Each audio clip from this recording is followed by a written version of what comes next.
This is a very fast video showing a better view in better light of the Bishop Sewing Systems hand crank that I had just uploaded a video yesterday with it on the Spartan.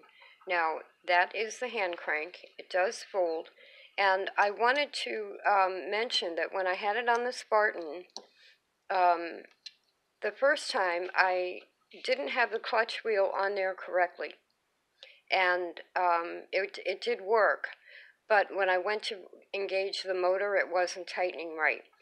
So you have to make sure you have the clutch wheel on there correctly, and it does come with instructions.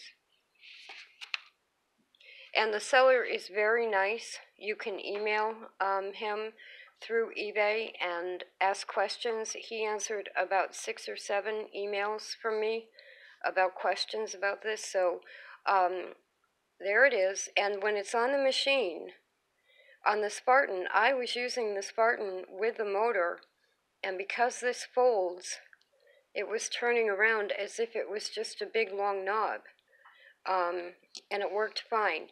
Now I'm going to try it on the 237, which is really what started me on this whole thing. But I just wanted to show you a better picture of it. And for some reason, he said that you have to take the hand crank off when you're using it on a 1591. And that is because of the direct drive motor. Now, I don't know if that is because it interacts with the clutch wheel he makes, or if it's because you don't want the hand crank flipping around as fast as a 1591 goes. So I'm glad I spent the money, and it's actually the same price as buying a spoked hand wheel and a traditional hand crank.